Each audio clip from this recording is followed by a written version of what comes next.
ஓம் ஓம் ஓம் ஓம் come கணபதியே நமः. ஓம் some சரஸ்வத்யே நமः. ஓம் கம் குருभ्यो நமः. ஓம் பிரம்மா விஷ்ணு ருத்ர மகேஸ்வர சதாசிவ துர்கா லட்சுமி சரஸ்வதி சாவித்ரி ராதா தேவி நமः. ओम प्रसीद विश्वेश्वरि विश्व प्रसीदे प्रसीद विश्वेश्वरि वेदरूपिणी प्रसीद मायामि मंत्र विग्रहे प्रसीद सर्वेश्वर सर्वरूपिणी. ओम शांति शांति शांति. ओम आनो भद्राः कृतवो यन्तु विश्वतः.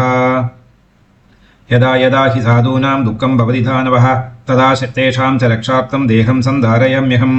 अरूपायाश्च मे रूपा अजन्मायाश्च जन्म च सुराणां रक्षणार्थाय विद्युद्धैति विनिश्चितम्. ओम ज्ञानिनामपि चेतांसि देवी भगवती हि सा बलादाकृष्य मोहाय महामाया प्रयच्छति. दुर्गे स्मृता हरसि भीतिमशेषजन्तोः स्वस्ते हि स्मृता मतिमतीव शुभां दधासि. दारिद्र्य दुःखभयहारिणी का त्वदन्या सर्वोपकारकरणाय सदार्धचित्ता. सर्वमङ्गलमाङ्गल्ये शिवे सर्वार्थसाधिके शरण्ये त्र्यम्बिके गौरि नारायणि नमोऽस्तुते. शरणागतदीनार्थपरित्राणपरायणे सर्वस्यात्तिहरे देवी नारायणि नमोऽस्तुते. सर्वस्वरूपे सर्वेशे सर्वशक्ति समन्विते भयेभ्यस्त्राहिनो देवी दुर्गे देवी नमोऽस्तुते. सर्वबाधाप्रशमनं त्रैलोक्यस्याखिलेश्वरि एवमेव त्वया कार्यम् अस्मद्नैरिविनाशनं. लोकान्नशेषानवहंसि तुष्टाः दुष्टादुकामान् सकलानभीष्टान् त्वामाश्रितानां न विपन्नराणां त्वामाश्रिता ह्याश्रयतां प्रयान्ति. सदाशिवसमारम्भां शङ्कराचार्यमध्यमाम् अस्मदाचार्यपर्यन्तं वन्दे गुरुपरम्परां. सर्ववेदान्तसिद्धान्तगोचरं तमगोचरं गोविन्दं परमानन्दं सद्गुरुं प्रणतोऽस्म्यहम्. ஓம் ஸ்ரீ சத்குரு பரமாத்மனே நமः. பக்தகோடிகள் அனைவருக்கும் என்னுடைய நமஸ்காரம். அம்பாள் கருணையினாலேயும் சமஸ்த குரு மகான்களுடைய அனுகிரகத்தினாலேயும் நாம் இப்பொழுது ஸ்ரீ தேவி பாகவதம் என்கிறதான மகா ஸ்தோத்திரத்தினுடைய அர்த்த மகாத்மங்களை தெரிந்து கொள்ள முயற்சி செய்கிறோம். ஓம் வாங்மே மனசி பிரதிஷ்டிதः மனோமே வாதி பிரதிஷ்டிதம் ஆவிராவிர்மா இதி. தேவி மகாத்மியத்தில் நவாங்கத்தில் ஐந்தாவது அங்கம் கீலக ஸ்தோத்திரம். இந்த கீலக ஸ்தோத்திரத்தினுடைய அர்த்த மகாத்மங்களைத்தான் நாம் இப்போ தெரிந்து கொள்கிறோம். நமச்சண்டிகா தேவி நமஹா அப்படின்னு சொன்ன பிறகு மார்க்கண்டேய மகர்ஷி பரமேஸ்வர கிருத்தமான கீலக ஸ்தோத்திரத்தை சொல்லிக் கொடுக்கிறார். கீலக ஸ்தோத்திரம் என்பது ஒரு கணக்கில் பார்த்தோமானா இந்த தேவி மகாத்மத்தை எந்த மனப்பான்மையோட நாம் ஜெபம் செய்ய வேண்டும் அப்படிங்கிறதான ஒரு கொள்கையை சொல்லுகிறது. இரண்டாவதாக தேவி மகாத்ம படனத்தினால சர்வத்தையும் அடைய முடியும். அதனால அதை துருபயோகப்படுத்தக்கூடாது, மிஸ்யூஸ் பண்ணக்கூடாது. அந்த அனுகிரக சக்தியை வைத்துக்கொண்டு பணம் பண்ணறதுக்காகவும் பேர் புகழ் கிடைப்பதற்காகவும் அந்நியர்களை உபதிரவம் செய்வதற்காக இந்த மந்திர பல சித்தியை பயன்படுத்தக்கூடாது என்பதற்காக பரமேஸ்வரன் சில தடஸ்தங்களை எல்லாம் போடுகிறார். அதாவது சம் பிரேக், சம் ஆப்ஸ்டிகிள்ஸ். அப்போ கீலக ஸ்தோத்திரத்தை ஜெபம் செய்து விட்டார்களானால் பராசக்தியினுடைய பிரீதிக்கு அது ஒரு காரணமாகிவிடும். அது வழியாக சப்தசதி பாடம் என்கிறதான தேவி மகாத்ம படனம் விதிபூர்வமாக அம்பாளுடைய பிரீதிக்கு ஏற்றபடி ஜபிக்க முடியும். பக்தி சாதனையில் வரக்கூடியதான இடையூறுகளை, அதாவது கீலகங்களை உன்மூல நாசனம் செஞ்சு படனம் செய்யக்கூடியதான பக்தனுக்கு சர்வமங்கலத்தையும் கொடுப்பதற்கு இந்த கீலக ஸ்தோத்திரம் உதவுகிறது என்பதுதான் இதனுடைய இனி ஒரு கொள்கை. அதனால மார்க்கண்டேய மகர்ஷி என்ன சொல்றார் அப்படின்னா, பிரபஞ்சத்தில் சர்வத்தையும் அடையறதுக்கு ஸ்ரீ தேவி மகாத்ம படனம் ஒன்று மட்டுமே போரும் என்று சொன்ன பிறகும், இதெல்லாம் பல மகாத்மாக்கள் வழியாக ஜனங்கள் கேட்ட பிறகும் ஏன் இவர்கள் யாருமே இந்த தேவி மகாத்ம படனத்துக்கு முயற்சி செய்ய மாட்டாங்கிறார்கள்?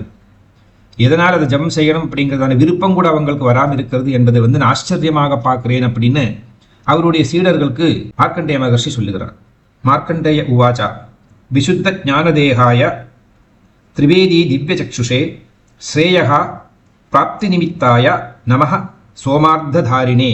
முதல்ல பரமேஸ்வரனை அவர் தியானம் பண்ணி மங்களாச்சரணம், அவருடைய திருவடிகளில் நமஸ்காரத்தை செஞ்சு அவருடைய அனைத்து சீடர்களையும் அதுபடியே பரமேஸ்வரனை தியானம் செய்ய சொல்லுகிறார்.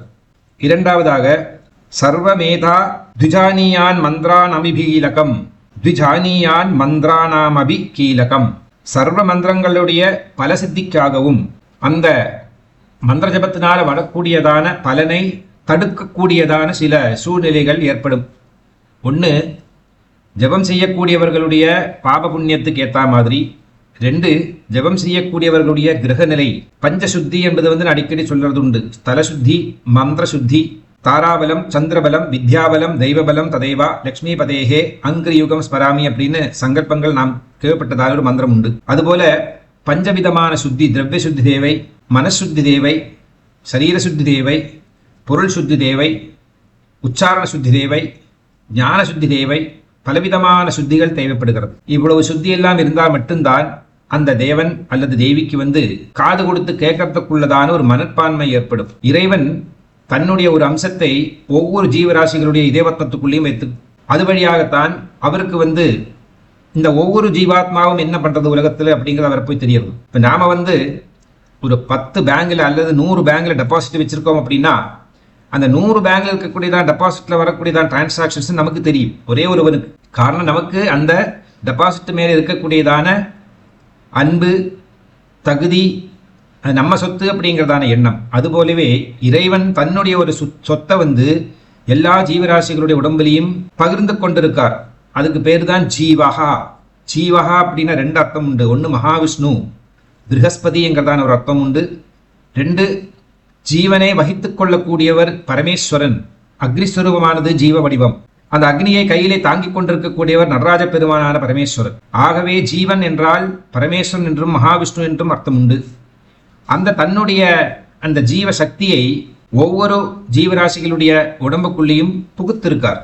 அது வழியாக அவருக்கு என்னெல்லாம் நடக்கிறதோ இந்த உடம்பை வச்சுக்கொண்டு நாம் எல்லாம் செய்கிறோமோ மனசா வாச்சா கர்மனா இது எல்லாமே அங்கே ஆட்டோமேட்டிக்காக போஸ்டிங் ஆகிடும். இந்த கிளவுடில் வச்சுட்டு நம்ம மெமரியை யூஸ் பண்ணுவோமே இந்த கம்ப்யூட்டர் வேர்ல்டில், அது மாதிரி.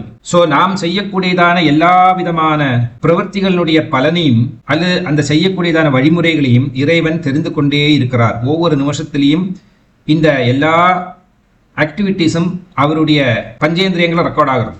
அதனால சர்வ மந்திரங்களுடைய பலசித்தியைக்கும் பிரதிபந்தமாக இருக்கக்கூடியதான சாபம ரூபமாக இருக்கக்கூடியதான கீலகங்கள். சாபரூபமாக இருக்கு கீலகம். அதாவது எல்லாரும் சொல்லுவா, எல்லா விஷயத்திலையும் நம்ம கேள்விப்பட்டிருப்போம், குருத்துவங்கிறது ஒண்ணு இல்லை அவனுக்கு. என்ன பண்ண என்ன பிரயோஜனம்? குருத்துவம் இல்லாத ஜாதி. அப்ப என்னாகும்னா என்ன இருந்தும் பிரயோஜனம் இல்லாம போயிடும்.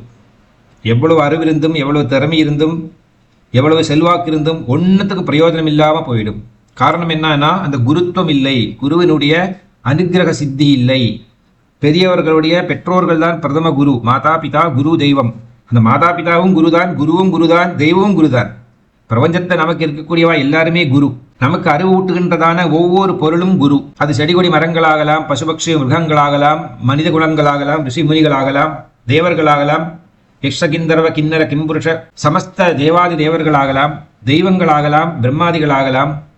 உலகத்திற்கிறதான அனைத்து தத்துவங்களும் நமக்கு குரு வடிவத்தில் நம்மளுடைய பிரச்சனையை போக்கி நமக்கு அறிவை ஊட்டி நாம் அறிவை சம்பாதிக்க சம்பாதிக்க சம்பாதிக்க நம்மளுடைய பயம் நம்ம விட்டு விலகி கொண்டே வரும். எதனால் நமக்கு பயம் ஏற்படுகிறது என்றால் எல்லா ஜீவராசிகளுக்கும் தெரியும் நான் தனியாக இருக்கக்கூடியவன், தனியா வந்தவன், தனியா போகக்கூடியவன். தனிமை என்றாலே ஒரு பயம் இயற்கையாகவே ஏற்படும்.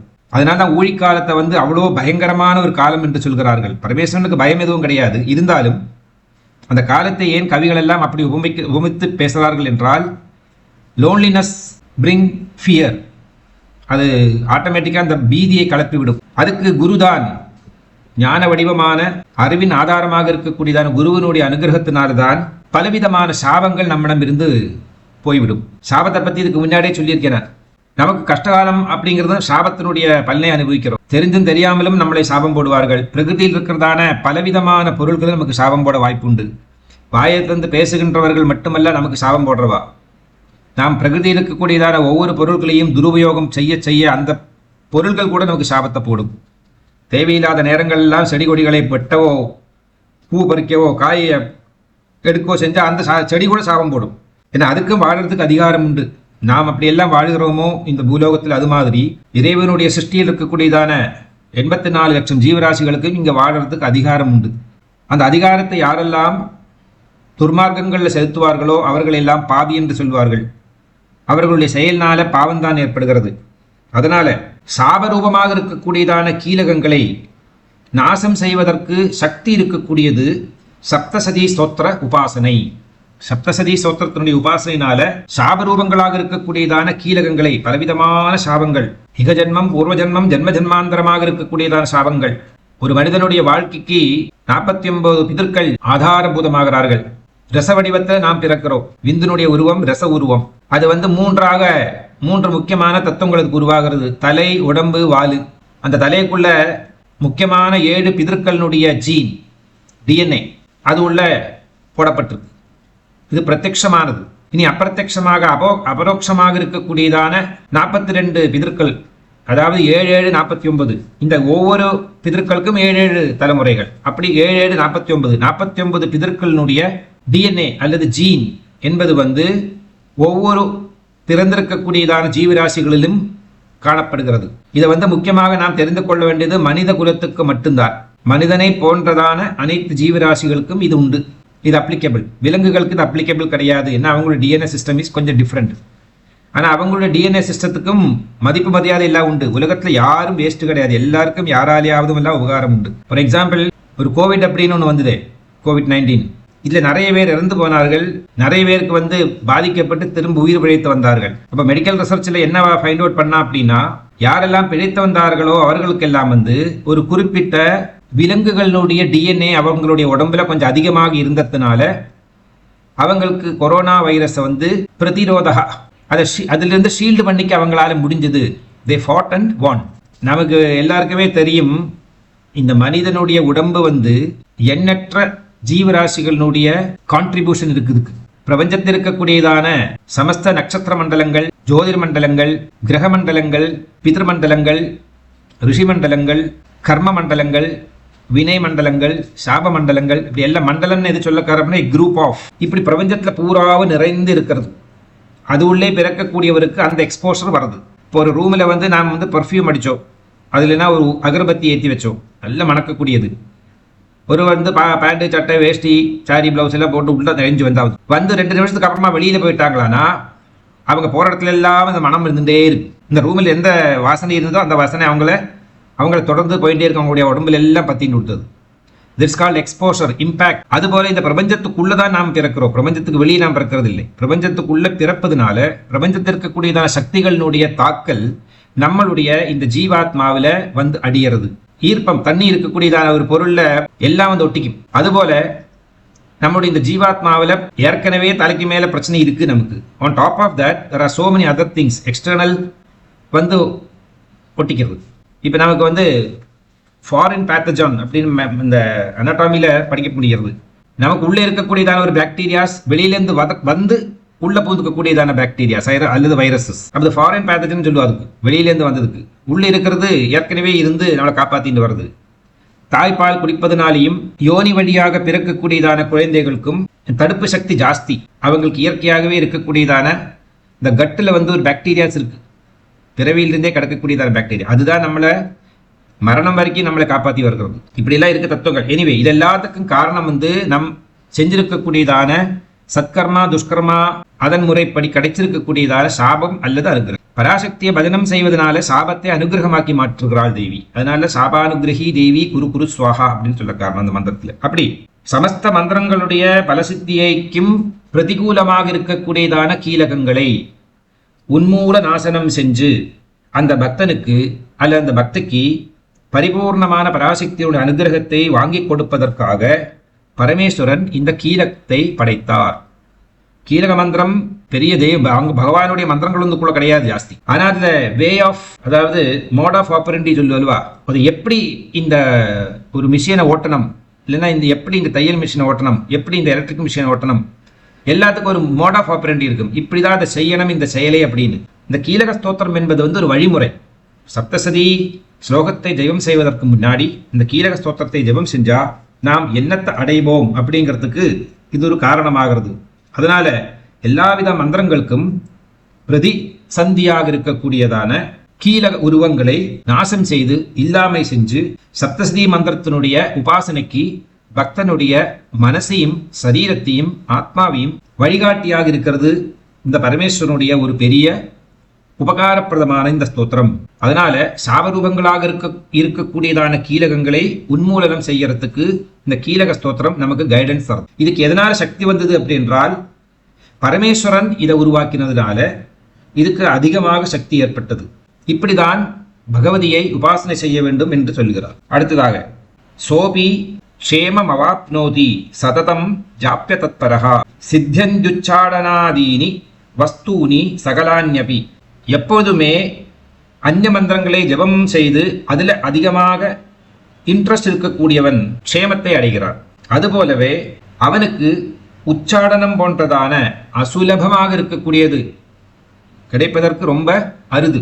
அப்பேற்பட்டதான உச்சாடனாதி கிரியைகள் செய்யக்கூடியதான சித்தியை அனைத்தையும் அவன் அடைந்து விடுகிறான்.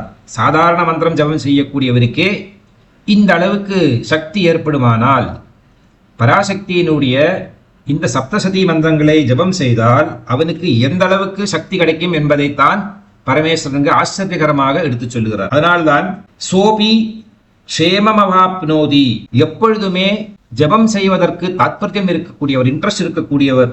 அதாவது ஏதாவது ஒரு மந்திரத்தை சொல்லணும். சும்மா இருக்கிற நேரத்தில் விஷ்ணு மந்திரம் சிறப்பானது. இதுக்கு ஃபர்ஸ்ட் எபிசோட்ல சொல்லியிருக்கேன் நான். அதை விட சிறப்பானது சிவமந்திரம், அதை விட சிறப்பானது பராசக்தியினுடைய மந்திரங்கள் அப்படின்னு மந்திர ரகசியங்களை சொல்லி கொடுத்துருக்கு. அந்நிய மந்திரங்கள்ல ஜப தாத்பரியம் இருக்கக்கூடியவனே க்ஷேமத்தை அடைகிறான். அவனுக்கு உச்சாடனாதி அசுலபமாக இருக்கக்கூடியது, கிடைப்பதற்கு அரிதாக இருக்கக்கூடியதான சித்திகளையும் சகலவிதமான பொருட்களையும் அவன் அடைந்து விடுகிறான் என்று சொல்லுகிறார். இப்போ உச்சாடனம் அப்படின்னா ஒரு பெரிய விவகாரம். இது தாந்திரிக கர்மங்கள்ல இப்போ வடநாடுகள்ல தாந்திரிக் அப்படின்பா, தட்சிண பாரதத்துல மாந்திரிகன் என்று சொல்வார்கள். இந்த தாந்திரிகம் மாந்திரிகம் துருபயோகம் செய்யக்கூடியவர்களுடைய கடைசி நாள் ரொம்ப கஷ்டப்பட்டு இறந்து போவார்கள். அவர்களுடைய மரணத்தை எதில் சொல்லியிருக்கு அப்படின்னா, எந்தெந்த தேவதைகளை உச்சாடனம் செய்தார்களோ அதுக்கேற்றபடி அவங்க துரிதங்களை அனுபவிப்பார்கள். இந்த நாய் இறந்து போறது பார்த்திருக்கீங்களா யாராவது? நாயுடைய மரணம் ரொம்ப கொடுமையாக இருக்கும் கண்ணால பாக்குறதுக்கு. கை காலெல்லாம் அப்படி நீண்டு விலகி வெளுத்து போயிடும். அப்படியே இந்த காலு எல்லாம் இந்த கிராம்பு இருக்குமே சில பேருக்கு, கை காலெல்லாம் கிராம்பு வந்தால் எப்படி அவஸ்தப்படுவாளோ அது மாதிரி ஒரு துடிப்பதுக்கு ஏற்படும். அப்படிதான் அந்த நாய்க்கு மரணம். அதுபோல அவங்க ரொம்ப கஷ்டப்பட்டு தான் இறந்து போவார்கள். அதனால இந்த கிரியைகள் எல்லாம் செய்யவே கூடாது அப்படின்னு ஒரு ஸ்கூல் ஆஃப் தாட் இருக்கு. சில பேர் இதெல்லாம் செஞ்சு பணம் பண்றதுக்காக செய்வார்கள். இதுல ரெண்டு விதமாக இருக்கு. ஒன்று சித்தி, இன்னொன்று சித் அல்லது சாத்தியம். சித்தி என்பது தொடர்ச்சியாக அல்லது ஒரு அபியாசத்தை செஞ்சு வருது. சித்து அப்படின்னா நமக்கு அந்த தேவதையை நம் கைக்குள்ள அடக்கி வச்சுக்கிறது, நம்மளுடைய சொந்த இஷ்டத்துக்கு அதை பிரயோகம் செய்ய வேண்டியது. இப்போ இவனை போய் அடிச்சுட்டு வா, இவங்க சௌக்கியமா இருக்கா, ஓகே, அவங்க லைஃப்ல ஏதாவது பிரச்சனை கொண்டு போடு, இங்கே ஏவி விடுறது எல்லாம் அதாவது ஏவல் பில்லி சூன்யம்லாம் கேள்விப்பட்டிருப்பேன். இதெல்லாம் நம்ம இஷ்டத்துக்கு இந்த தேவதைகளுடைய சக்தியை துருபயோகப்படுத்திக்கிறது. சில பேர் என்ன பண்ணுவா அப்படின்னா, எனக்கு உதவியாக இருக்க வேண்டும், நீ எனக்கு என்னெல்லாம் ப்ராப்ளம் இருக்கு. பொதுவாக சொல்ல போனா நான் பரம தரித்திரன். எப்பேற்பட்டதான் தரித்திரம் தெரியுமா? அஷ்ட தரித்திரத்துக்கு மேலே இருக்கிற தரித்திரன். என்ன தரித்திரம் தெரியுமா? பக்திங்கிறது என்கிட்ட இல்லை. பக்தி தான் எனக்கு தரித்திரம். அப்ப தரித்திரன் சம்பந்தனாக வேண்டுமானால், பணக்காரனாக செல்வந்தராக வேண்டுமானால் என்ன தேவை? அபரிமிதமான சொத்து இருக்கிறவர்களுக்கு பெரிய செல்வந்தர் சொல்வார்கள்வா. அதுபோல எனக்கு அபரிமிதமான பக்தி இருந்தா என்னுடைய பக்திங்கிறதான தரித்திரம் விட்டு போகும். இதை விட சிறப்பான பிரார்த்தனை நமக்கு பண்ண முடியுமா இந்த வாழ்க்கையில? இறைவா, எனக்கு நான் ஒரு தரித்திரம், அஷ்ட தரித்திரம் எதெல்லாம் அப்படின்னா, ஒன்று பக்தி இல்லை, ரெண்டாவது தரித்திரம் நம்பிக்கை இல்லை, மூணாவது தரித்திரம் தைரியம் இல்லை, நாலாவது தரித்திரம் அஜ்ஞானம், ஐந்தாவது அஜ்ஞானம் அப்படின்னா ஞானம் இல்லாத தரித்திரம், ஞான தரித்திரம். இப்படி வரிசையா சொல்லிட்டே போகலாம். அஷ்ட தரித்திரம் அப்படிங்கிறது 8 முக்கியமான தரித்திரங்கள் என்ன போட்டு படுத்துறது பாடு. இந்த தரித்திரத்துல இருந்தெல்லாம் என்ன உத்தாரணம் பண்ணி என்ன பெரிய செல்வந்தராக்க வேண்டும். நீ எனக்கு நிறைய பக்தி இருக்கணும், நிறைய ஸ்ரத்தை இருக்கணும், நிறைய நம்பிக்கை இருக்கணும், நிறைய ஞானம் இருக்க வேண்டும், நிறைய தீர்த்தாரத்துக்குள்ள யோகம் கிடைக்க வேண்டும், நிறைய சத்கர்மா பண்றதுக்குள்ளதான மனப்பான்மை தேவை. இப்படி பலவிதமான துஷ்டி புஷ்டியை கொடுக்கக்கூடியதான அஷ்டைசப்தமாக இருக்கிறதான எனக்கு அனுகிரகத்தை நீ தர வேண்டும், செய்ய வேண்டும். உனக்கு நிறைய இருக்கு, கொஞ்சம் தந்தா போதும், எனக்கு என்னோட பல ஜென்மாக்களுக்கு அது யூஸ்ஃபுல் ஆகும் அப்படின்னு வேண்டிக்கிறதான ஒரு வேண்டுதலும் உண்டு. ஆகவே சோபி, அதனால ஒருவன் இந்த உச்சாடனாதி அப்படின்னு சொல்ல காரணம் அப்படின்னா, உச்சாரணம் ரொம்ப பெரிய ஒரு தாந்திரிக வழிமுறை. அதுல அது 7 விதமாக இருக்கு. 1 மாரணம், 2 ஸ்தம்பனம், 3வது உச்சாடனம், 4வது வசியம், 5வது ஆவாகனம், 6வது சாந்தி தாயகம், 7 வந்து முக்தி பிரதானம். சாதாரணமாக இதெல்லாம் யாருக்கு செய்வார்கள் அப்படின்னா, இந்த பூத பிரேத பிசாசாதிகள், வேதாளம், பலவிதமான பிசாசங்கள் உண்டு. இவங்களுடைய உலகத்தில் இவங்க போயிடுவா. இறந்து போனவா யாராவது அச்சு பிச்சாட்டமா மேலே பார்த்து இருந்தாள் அப்படின்னா தூக்கிட்டு போயிடுவா, எங்க கட்சிக்கு வா அப்படின்னு. அது நான் வந்து அந்தேஷ்டிங்கிறதுல நிறைய வியாக்கியானம் பண்ணியிருக்கேன். அதனால அதை பற்றி தொடரல இந்த சப்ஜெக்ட். இங்க இதுல மாரணம் செய்யறது, ஒருவனை கொல்ல வைக்கிறது, ஹந்துகாமன், பொக்துகாமன், மோக்ஷகாமன், இதுக்கு முன்னாடி சொல்லியிருக்கேன் அந்த 3 பிசாசங்களுடைய பிஹேவியரல், பூத பிரேத பிசாசங்களுடைய பிஹேவியரல் ஆஸ்பெக்ட் என்ன அப்படின்னா, அதுல மாரணம் செய்யக்கூடியதான ஒரு ஏவல். 2வது ஸ்தம்பனம் பண்றது. இப்போ ஆபஸ்தம்ப சூத்திரம், ஆபஸ்தம்பன்னு கேள்விப்பட்டிருப்போம் அல்லவா, அவர் மகர்ஷியினுடைய பேரு நமக்கு ரொம்ப முக்கியமானவர். அவருடைய குரு வந்து போதாயன மகர்ஷி. இந்த போதாயன மகர்ஷி வந்து எல்லாத்தையுமே ரொம்ப எலாபரேட்டிவா ரொம்ப பெருசா பண்ணுவார். நவாபரண பூஜை பண்ற மாதிரி இருக்கும், ரொம்ப லெங்தி எல்லாமே. ஆபஸ்தம்பர் பார்த்தா அது காரியத்துக்கு உதவாது. வர கலியுகத்தில் வந்து அவனுக்கு ஆயுதம் பண்றதுக்கு டைம் கிடையாது. அது வந்து ரொம்ப சிம்பிள். அச்சுதாய நமஹா, அனந்தாய நமஹா, கோவிந்தாய நமஹா. பகவான் மகாவிஷ்ணுனுடைய 12 நாமங்களை சொல்லி தொட வேண்டியது. 12 நாமங்கள் கேசவா, நாராயணா, மாதவா, கோவிந்தா, விஷ்ணு, மதுசூனா, திரிவிக்ரம, வாமனா, ஸ்ரீதர், ரிஷிகேஷ, பத்மநாபா, தாமோதரா. 12 மாசங்கள், 12 துவாதச ஆதித்யர்கள், 12 ஜோதிர்லிங்க பரமேஸ்வரன், 12 மாசங்கள், 12 திதிகள், 12 பத்தி நிறைய சொல்றதுக்கு இருக்கு. அது அத்தனையும் ஒரே ஒரு ஆச்சமனத்துல ஒரு மனிதனால் அடைய முடிகிறது. ஒரு 12 முக்கியமான கலைகள் ஒரு மனுஷனுக்கு தேவை. 12 கட்டங்களாக இருக்க ஒரு மனிதனுடைய உடம்பு, தலையிலிருந்து பாதம் வரைக்கும் 12 ராசிகளாக இருக்கிறது, 12 தத்துவங்களாக இருக்கிறது. இப்படி 12க்கு ஏராளமான பெனிஃபிட்ஸ் உண்டு. அதனால 12 துவாதசிங்கிறது வந்து ஏகாதசியை விட பெருசு. ஏகாதசி புண்ணியம் என்ன கிடைக்குமோ அதை விட எல்லாம் 10 மடங்கு பலன் கொடுக்கக்கூடியது துவாதசி. அதாவது ஏகாதசி மரணம், துவாதசி தகனம்னு கேள்விப்பட்டிருப்போம். ஏகாதசி அன்னைக்கு இறந்து போய் துவாதசி அன்னைக்கு சவசம்ஸ்காரம் பண்றதல்ல அதனுடைய அர்த்தம். பல நாட்கள் ஏகாதசி விரதத்தை அனுஷ்டானம் செய்வாயானால் 12வது நாளான துவாதசி புண்ணியத்திலே அதி புண்ணியமான தினம். 10,000 அஸ்வமேத யாகம் பண்ணினதான புண்ணியம் ஒரு துவாதசி திதி அன்னைக்கு இருக்கு. அந்த துவாதசி அன்னைக்கு வந்து இந்த ஆத்மாவுக்கு முக்தி கிடைச்சு மோட்சம் கிடைச்சு போகுமானால் அது பரிபூர்ணமாக தகனமாகிவிடும்.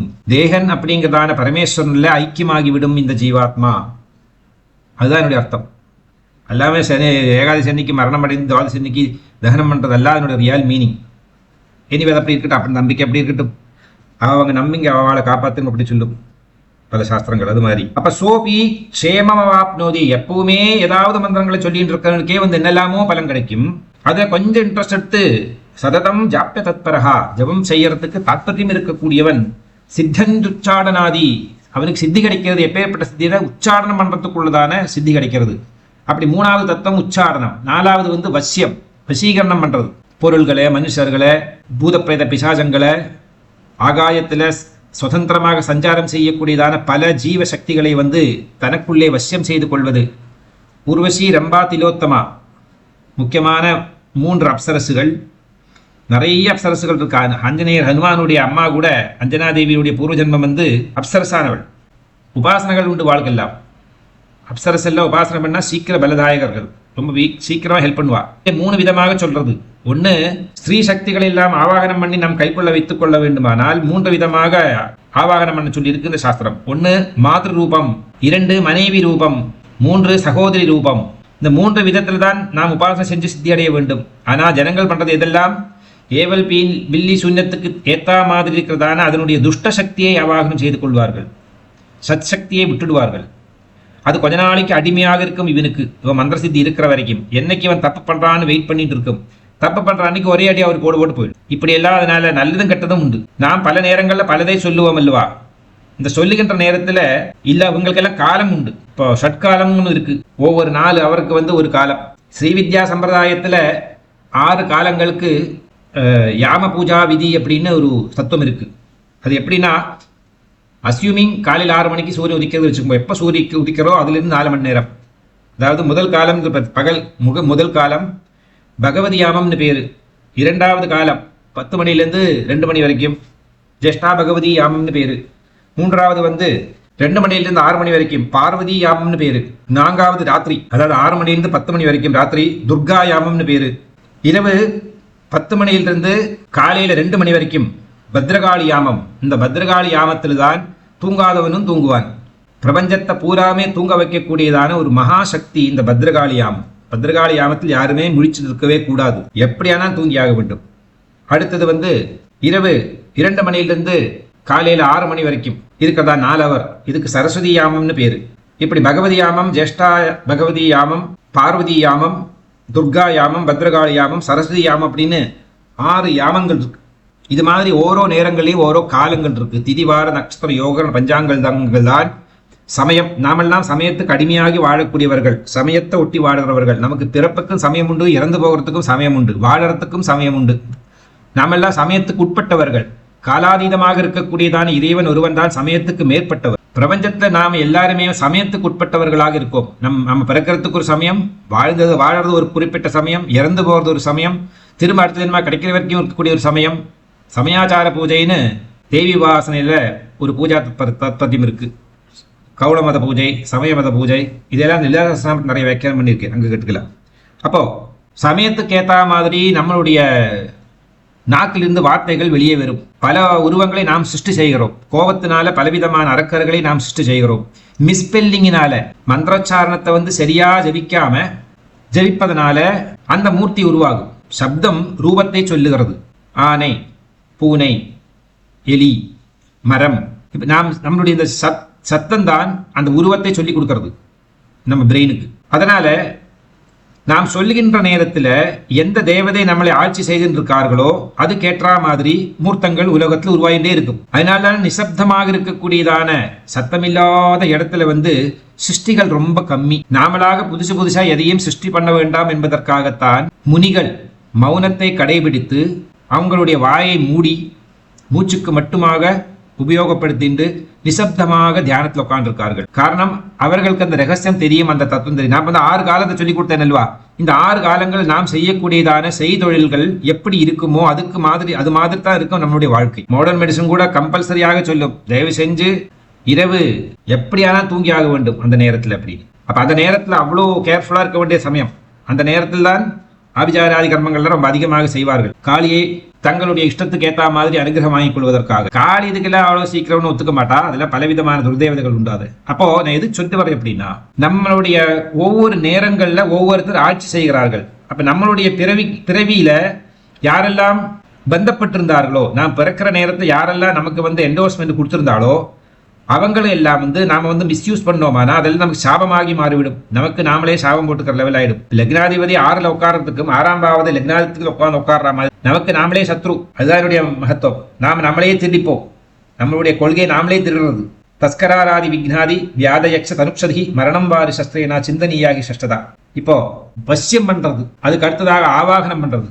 ஆவாகனம் பண்றதுனா அங்கங்க சுத்தின்னு இருக்கிறத வந்து இழுத்து ஒரு பர்டிகுலர் இடத்துல உட்காத்துறது. சந்தன கட்டியில உட்காத்துறது, கல்லில் உட்காத்துறது, பாஷணம்னு பேர் இருக்கு, அதுல உட்காத்துறது, படத்துல உட்காத்துறது, திரவியங்கள்ல உட்காத்துறது, விக்கிரகங்கள்ல உட்காத்துறது, யந்திரங்கள்ல உட்காத்துறது, இதுக்கெல்லாம் ஆவாகனம்னு பேரு. ஆவாகனம் பண்ணி சக்தியை வந்து இந்த இடத்துல உட்காரு அப்படின்னு சொல்றது, ஸ்தாபிதம் பண்றது, இதுக்கு ஆவாகனம்னு பேரு. சாந்தி ஆவாகனம் எல்லாம் பண்ணி அதுக்கு தேவையானதை எல்லாம் கொடுத்து சாந்தி பண்றது, அதுக்கு சமாதானத்தை சொல்லி சாட்டிஸ்ஃபை பண்ணி அதுக்கு தேவையான அதனுடைய இச்சா என்னவோ, அதுக்கு ஆசை என்னெல்லாம் இருந்ததோ அதை எல்லாத்தையும் கொடுத்து அதை அனுப்பி விடுறது. அதை ஒரு இடத்துல ஒரு கோவில் பக்கத்தில் கொண்டு உட்காத்துறது, இல்லைன்னா ஒரு மரத்தில் ஆணி அடிச்சதில் உட்காத்துறது, இல்லைன்னா ஒழுகிற நதியில் விஷ்ணு பிரதிமையில் ஆவாகனம் கொண்டு வந்து பண்ணி அதை கொண்டு போடுறது. இப்படியெல்லாம் பண்ணுற வழக்கம் உண்டு. கடைசியில் இருக்கக்கூடியது முக்திதாயகம்.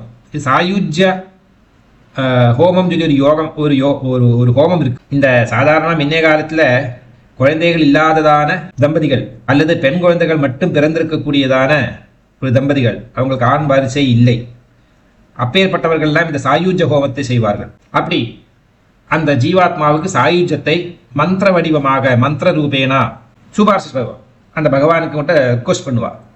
அப்போ ஏராளமான தான தர்மாதிகள் எல்லாம் பண்ணணும், அப்பதான் அதுக்கு பலன் கிடைக்கும். எனிவே, நான் எது சொல்லி வரேன் அப்படின்னா, அந்த 7 முக்கியமான தாந்திரிக கர்மங்கள் இருக்கே, மாரணம், ஸ்தம்பனம், உச்சாடனம், வசியம், ஆவாகனம், சாந்தி, முக்தி. இதுல இந்த நான் அவஸ்தம்பர் சொல்லிட்டு வந்து கதை விட்டு போச்சு. ஆபகா அப்படின்னா தண்ணி, ஜலம். ஸ்தம்பகா அப்படின்னா ஸ்தம்பிப்பிக்க வைக்கிறது, அப்படியே மரவிச்சு வச்சு விடுறது. ஒரு பெரிய கதை, ரொம்ப சுருக்கமாக சொல்றேன். ஆபஸ்தம்பரை ஒரு இடத்துல சாப்பாட்டுக்கு போனார். அதாவது ஒரு பிராமணன் சிராதம் பண்றார், நல்ல பயபக்தி சத்தில இருக்கக்கூடியவர், ஆனா கோபதாபம் அதிகமா இருக்கக்கூடியவர். அப்ப ஆபஸ்தம்பர் என்ன பண்ணாருன்னா, இவன் வீட்டை போய் சாப்பிடுவோம் அப்படின்னு போறார். அங்கே போய் உட்காந்தார். வேண்டுக்கு பார்த்துட்டே இருக்கார். பிராமணன் வரலையே இப்படி வந்துவிட்டார். இந்த உட்காந்த உடனே சிராத்தாதிகள்லாம் பண்ணி அந்த சாப்பாடு போட்டார். எவ்வளோ போட்டும் பத்த மாட்டேங்கிறது. சாட்டிஸ்ஃபை ஆச்சுன்னு சொல்லவே முடியல. திருத்தாஸ்மா இருக்கிறார் இவர். திருத்தாஸ்தூன்னு அவ சொல்றது இல்லை.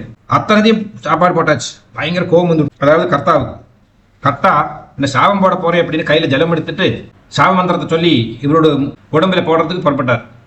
புறப்பட்டதுமே வந்தவர் யாரு சில்லற இல்லவே, இவர் அந்த தண்ணி அங்க நில்லு அப்படின்னார். அங்கே நின்றுடுத்து. ஆபத்தை ஸ்தம்பனம் செஞ்சவர், நிறுத்தினவர், ஆபஸ்தம்பன் அப்படின்னு அதுக்கு பேர் வந்து, மகர்ஷியோட பேரே ஆபஸ்தம்பன் ஆயிடுது. இப்போ நமக்கு பலவிதமான சாவதாபங்கள் எல்லாம் வரும். நாம் என்ன பண்ணுவோம், அதை ஸ்தம்பனம் செய்ய வைக்கக்கூடியதான மகாமந்திராதிகள் எல்லாம் ஜபம் செஞ்சு நாம வந்து பகவான் கிட்ட ரிக்வஸ்ட போட்டு வைப்போம் அல்லவா, அந்த ஷீல்ட உருவாக்கி வைப்போம். அங்க அப்ப எப்பப்பெல்லாம் வரதோ, நம்ம தூங்குற நேரத்திலயா, படுத்து இருக்கிற நேரத்திலயா, சாப்பிட்டு இருக்கிற நேரத்தை எப்ப வந்தாலும் தடுக்குவாங்க. நெல் எங்க போற, உள்ள இருக்கிற ஆளை பார்க்க முடியாது, உன்னோட சக்தி எல்லாம் இங்க வீட்டு வாசலோட வச்சு. அவர் கிருத்திருஷ்டி இருக்கக்கூடியவர், அவங்க ரொம்ப நல்ல பதிவிரதேவம், எல்லாம் அங்க ஒத்துக்காது. அப்போ இப்படியெல்லாம் நம்மளுடைய காலங்கள் நமக்கு சில நேரத்தில் உதவியாக இருக்கும், சில நேரத்தில் நமக்கு வந்து உபதிரவமாக இருக்கும். இப்போ இதெல்லாம் உருவாக்குறது யாரு அப்படின்னா நம்மளுடைய மனசு, வாக்கு அண்ட் கர்மா. அப்ப இதெல்லாம் சரி வரணுமானா ஒரு மனுஷன் உத்தமமான பக்தனாகி விடுவார். அப்புறமா தான் அவனுக்கு பகவான் கிட்ட போனா பகவான் பிரசாதம் பண்ணுவார் அப்படின்னு. சில வீடுகளில் போனா வெளியில போயிட்டு வந்தா சாப்பாடு கிடைக்காது. முதல்ல கை கால் அலம்பி குளிச்சுட்டு வா, புதுசா வஸ்திரத்தை உடுத்திக்கோ, அப்புறம் வந்து உட்காந்து சாப்பிடு. இப்படிப்பா சாப்பாடு கொடுக்க மாட்டாங்க வீடுகளில். இது ஒரு சிஸ்டம். அதுபோல பகவான்கிட்ட நாம போறதுக்கு முன்னாடி மனசாவாச்சா கர்மா நம்ம சுத்தமாக இருக்க வேண்டும். அப்படியானா தான் பகவத் அனுகிரகம் நம்மிடம் ஒட்டும். காரணம் என்னன்னா, பகவத் அனுகிரகம் வந்து பரிசுத்தமானது. இப்ப பரிசுத்தமான உடம்பில் தான் பரிசுத்ததை ஒட்டிக்க முடியும். ஏதேனா ஸ்துவதாம் தேவீம் ஸ்தோத்திர மாத்திரேன சித்தியதி. அதனால சப்தசதி ஸ்தோத்திரத்தை கீர்த்தனம் செய்வதனால மட்டுமே தேவி பிரீதி உண்டாகிறது. இந்த ஸ்தோத்திரத்தை யார் ஒருவர் பயபக்தி ஸ்ரத்தையோடு சொல்வார்களோ அந்த ஸ்துதி செய்யக்கூடியவர்களை பகவதி பிரசாதம் செய்கிறாள். அம்பாளுடைய பரிபூர்ணமான அனுகிரகம் அவர்களுக்கு கிடைக்கிறது. அடுத்தது ஸ்தோத்திரம். ந மந்திரோ நௌஷதம் தத்ரா ந கிஞ்சிதபி வித்யதே பினா ஜாப்யேன சித்தேத சர்வமுச்சாடனாதிகம் சமக்ராண்யபி சித்தியதி. ந மந்திரோ ந ஔஷதம் தத்ரா ந கிஞ்சிதபி வித்யதே வினா ஜப்யேன சித்தேத சர்வம் உச்சாடனாதிகம். அது மாதிரி மணி மந்திர தந்திர யந்திர ஔஷதம் அப்படின்னு ஒரு சித்தாந்தங்களும் இருக்கு. மந்திரங்களோ ஔஷதங்களோ தேவையில்லை. மற்ற மந்திரங்களோ ந மந்திரோ ந ஔஷதம் தத்ரானா, எவன் ஒருவனுக்கு எந்த விதமான மந்திரங்களும் ஔஷதங்களும் ஒருவனுக்கு தேவையில்லை. மற்ற மந்திரங்களுடைய ஜபம் எதுவுமே இல்லாமலே உச்சாடனாதி சர்வ சித்திகளையும் சப்தசதி ஸ்தோத்திர பாராயணத்தினால ஒருவனுக்கு அடைய முடியும். அதுதான் என்னுடைய அர்த்தம். ந மந்திர ந ஔஷதம் தத்ர ந கிஞ்சிதபி, எவ்வளவுதான் வித்தியதே. அதாவது தத்த மந்திரஹா ஔஷதம், ஒரு புருஷனுக்கு மந்திரமும் ஔஷதமும் ந கிஞ்சிதபி ந வித்தியதே, யாதொன்னும் தெரிய வேண்டிய அவசியமே இல்லை. ந கிஞ்சிதபி, எதை பத்தியும் தெரிஞ்சுக்க வேண்டிய அவசியம் இல்லை. அந்த மந்திரம் இந்த மந்திரம் 28 டைப் ஆஃப் மந்திரங்கள் ஒன்னும் வேண்டாம். ஜாப்பியேன வினாக, அந்நிய மந்திரம் ஜபம் செய்யாமலேயே உச்சாடனாதி சர்வம், உச்சாரணாதிகள், உச்சாரணம் அப்படின்னா ஒரு இடத்திலிருந்து தாவ வச்சு இன்னொரு இடத்துல உட்காத்துறது. இப்போ ஒருத்தருக்கு பாதி இருக்குன்னா அந்த பாதி இவங்கிட்ட தூக்கி ஒரு மரத்து மேல உட்காத்துறது, இந்த இவங்கிட்ட தூக்கி ஒரு பிரதிமையில அடக்கலம் பண்ணி அங்க உட்காத்துறது. உச்சாரணம் குதிக்க வைக்கிறது, ஒரு இடத்துல இருந்து இன்னொரு இடத்துக்கு குதிக்கிறதுக்கு பேர் உச்சாரணம். உச்சாடனோச்சாடயா தெய்வீ மந்திரங்கள், தெய்வீ பகவத் சேவதில் நீ கேட்டு போயிருந்த மந்திரங்கள் எல்லாம். அனுகூலம் பிரயச்ச பிரேச்ச பிரதிகூலம் நாசய நாசயா ஆபதோர் நாசய நாசயா ஐஸ்வர்யம் வர்தய வர்தயா உச்சாடனோச்சாடயா. பகவதி சேவையில வந்து பத்மம் போட்டு அதுல விளக்கேற்றி வைத்து பகவதி ஆவாகனம் பண்ணி பூஜையில பண்ணதுக்கு அப்புறமா அந்த இடத்த பூராமே கலைச்சிடுவார்கள் உபஸ்தானம் பண்ற நேரத்துல. அதுல இந்த புஷ்பம், அக்ஷதம், குங்குமம், அந்த பத்மத்துக்கு உபயோகப்படுத்திருக்கக்கூடியதான வர்ண ரசங்கள் இது எல்லாத்தையும் மிக்ஸ் பண்ணிட்டு அந்த குடும்பத்தில் இருக்கிறவங்க எல்லாம் உட்காத்தி வச்சு தலையை சுத்தி அங்க போடுவா, வினைய பூராவும் தூக்கிறதுக்காக. இதெல்லாம் ஒரு ஒரு சடங்குகள். ஒரு ஊர்ல ஒரு மாதிரி இருக்கும். சில பேர் வேப்பிலாலேயே அடிச்சிருக்கிடுவா. இதெல்லாம் பദ്ധதியை பொறுத்து இருக்கு. நமக்கு என்ன பக்தி மார்க்கத்துல அந்த லெவல்ல கிராஸ் பண்ணி வந்தாச்சு. அதெல்லாம் காமிய கர்மங்கள், காமியம் நைமித்திகம் முன்னாடி சொன்னேன் நான். So we have always remember that. என்ன சொல்லிட்டு இதோட மீனிங் அப்படின்னா, இந்த உச்சாடனம் அப்படின்னா ஒரு இடத்துல இன்னொரு இடத்துல தாவ வைக்கிறது. நம்ம உடம்பில் இருக்கக்கூடிய பாதையை தூக்கி இன்னொரு இடத்துல கொண்டு வைக்கிறது. அங்கே இருந்து அது உபதிரம் பண்ணுமா, அது கவலை இல்லை. திரும்பி அங்கேருந்து நமக்கு இன்ஃபர்மேஷன் வரும். வீக் ஆகிற டைமில் இங்கே குதிக்க வர ஆரம்பிக்கும். இங்கேயும் தூக்கி இன்னொரு இடத்துக்கு அடிக்கிறது, இன்னொரு அடிக்கிறது, தூக்கி தூக்கி தூக்கி போட்டுட்டே இருப்பாங்க. அதுக்கு ஒரு பெர்மனன்ட் வீடே இருக்காது. இந்த சென்ட்ரல் கவர்மெண்ட் எம்ப்ளாயிஸ் முன்னே காலத்துல எல்லாம் 3 வருஷம் 2 வருஷத்துக்கு ட்ரான்ஸ்ஃபர் ஆகிட்டே இருக்கும், போயிட்டே இருப்பாங்க ஒரு இடத்துல இன்னொரு இடத்துக்கு. அதை மாதிரி உச்சாடனம் பண்ணுறது, இங்கேருந்து குதிக்க வச்சு இன்னொரு இடத்துல உட்காந்து. அதனால பல பேர் மரத்தில் அடித்து வைப்பா, சில பேர் மரத்தில் உட்காந்து வைப்பா, சில பேர் ஒரு பத்மத்தை போட்டு அதில் உட்காந்து வச்சுடுவா, அடக்கம் பண்ணிடுவா. சில பேர் ஒரு கல்லில் ஆவாகனம் பண்ணி அதில் உட்காந்து வச்சுடுவா. மொத்தத்தை ஒரு இடத்துல இன்னொரு இடத்துக்கு ஜம்ப் பண்ண வைக்கிறதுக்கு உச்சாடனம்னு பேர். இது ஒரு பெரிய சக்தி இருந்தால் தான் முடியும். அதெல்லாம் நம்மளே தூக்கிவிடும். இப்போ சுடலபத்திரகாளி இருக்கா, கர்ணபிசாச்சினி இருக்கா, நிறைய இருக்கு. இவாளில் பேரை சொல்றதே ரொம்ப கேர்ஃபுல்லாக இருக்கணும். பேரை சொன்னால் கூப்பிட்டே இல்லை வந்துடும். ஒரு சத்தியம் இருக்கு இந்த தாந்திரிக கர்மாவில். அதாவது யார் பின்னாடி போனால் யாரை போய் தொத்திண்டா உனக்கு மோட்சம் கிடைக்கும்னு தோன்றதோ அவங்கள போய் பிடி, இல்லைன்னா அவங்க பின்னாடி போ, அவங்க வழி உண்டாக்கி தருவா அவனுக்கு அப்படின்னு பகவானே தான் சொல்லி கொடுத்துருக்கார் இவாளுக்கு. அதனால தான் அவங்க இந்த மாதிரி ஆளுகளை தொத்திக்கும். இந்த வீக்கானவன் தான் இதெல்லாம் பாதையெல்லாம் பிடிக்கிறது அப்படின்னு சொல்றாங்க. என்ன வீக்னஸ் அப்படின்னா, அவனுக்கு அதாவது இறைவனுடைய கிருபை வீக்கு, மற்ற ஆசைகள்லாம் ஜாஸ்தி. அப்போ அவனை போய் வேகமாக பிடிக்கும். எதையும் கற்றுக்க வேண்டாம், இந்த சப்தஸ்லோகியை மட்டும் தெரிஞ்சுனா போரும், அவன் சர்வத்தையும் அடைந்து விட முடியும் அப்படிங்கிறதான தத்துவம் தான் இருக்கு. சமக்ராண்யபி சித்தியந்தி லோக சங்காமிமாம் ஹரஹ கிருத்வா நிமந்திரயாமாசே சர்வமேவ மிதம் சுபம். சமக்ராண்யபி சித்தியந்தி லோக சங்காமிமாம் ஹரஹ கிருத்வா நிமந்திரயாமாச சர்வமேவ மிதம் சுபம். அதாவது சப்தசதி ஸ்தோத்திரத்தினால மட்டும் அனைத்தையும் ஒருவனால அடைய முடியும். அப்போ மற்ற மந்திரங்களுக்கெல்லாம் என்ன வேலை, மற்ற மந்திரங்கள் எல்லாம் யாருக்கு தேவை, மற்ற மந்திரங்கள் எல்லாம் சொல்ல வேண்டியதோ உபாசனை செய்ய வேண்டியது அவசியமே இல்லாம போயிடும், அதுக்கெல்லாம் அர்த்தமே இல்லாம ஆகிவிடும் அப்படிங்கிறதான ஒரு சந்தேகம் ஜனங்களுக்குள்ள உருவாகிவிட்டது. சப்தசதி ஸ்லோகத்துக்கு அப்புறமா ஜனங்கள் இந்த கேள்வியை கேட்க ஆரம்பிச்சுட்டா. இந்த நிறைய மந்திரங்கள் ஜபம் பண்ண வேண்டாம், கொஞ்சம் போரும் அப்படிங்கிறதான கன்க்ளூஷன் ஜனங்களுக்கே வந்துடுத்து. அது பிரச்சாரத்தை வந்துடுது. பகவான் பரமேஸ்வரன் பார்த்தார், எத்தனை மகர்ஷிகளுக்கு நான் அனுகிரகம் பண்ணி வச்சிருக்கேன். அவங்க கஷ்டப்பட்டு பலவிதமான வருஷங்களாக காம ஆதிகள் எல்லாம் தியாகம் பண்ணி நான் இந்திரியங்களை அடக்கி யோக யாக யத்னாதிகள் எல்லாம் பண்ணி அவங்க ஆசீர்வாதம் பண்ணி அவங்களுடைய மந்திரத்துக்கு பலசித்தி உண்டாகிட்டு சொல்லி கொடுத்துருக்க, அதெல்லாம் வீணா போயிடுமே. அப்படி போகக்கூடாது. மற்ற சாஸ்திரங்களோ அறிவுகளோ ஸ்தோத்திரங்களோ மந்திரங்களோ எதுவுமே அப்படி அழிஞ்சு போயிடக்கூடாது என்பதற்காக பரமசிவன் சப்தசதி அப்படிங்கிறதான மந்திர ஜபம் அதிலிருந்து பரிபூர்ணமான பலன் கிடைக்க வேண்டுமானால் இந்த கீரக ஸ்தோத்திரத்தை ஜபம் செய்தே ஆக வேண்டும். அப்படியானா மட்டும்தான் சப்தசதி ஸ்தோத்திரத்தினுடைய பரிபூர்ணமான பலனை நீ அடைவாய் அப்படின்னு. அதனால பரமேஸ்வரர் ஹரஹா இமாம் லோக சங்காம், உலகத்திற்கவங்களுடைய சந்தேகம், அவங்களுக்கு உருவானதான பக்ஷபாதங்கள், துவைத புத்தி, இதெல்லாம் கிருத்வா, இதெல்லாம் காரணமாக என்ன ஆயிரும் அப்படின்னா, மற்ற மந்திரங்களை ஏவம் மற்ற மந்திரங்களை இதம் சர்வம் சுகம் நிமந்திரயாமாசா, மற்ற மந்திரங்களுக்கு எல்லாம் அர்த்தம் இல்லாம போயிடும். அந்த மந்திரங்கள் எல்லாம் யாரும் கத்துக்க மாட்டா, அது யாரும் பிரச்சாரம் பண்ண மாட்டா. அப்படி வந்துடக்கூடாதுங்கிறதுக்காக இந்த கீரக ஸ்தோத்திரத்தை உருவாக்கினார். அடுத்த ஸ்தோத்திரம், ஸ்தோத்திரம் வை சண்டிகாயாஸ்து தச்ச குஹ்யம் சகாரசஹ சமாப்திர்னச புண்ணியஸ்ய தாம் யதாவன்னி யந்திரணம்.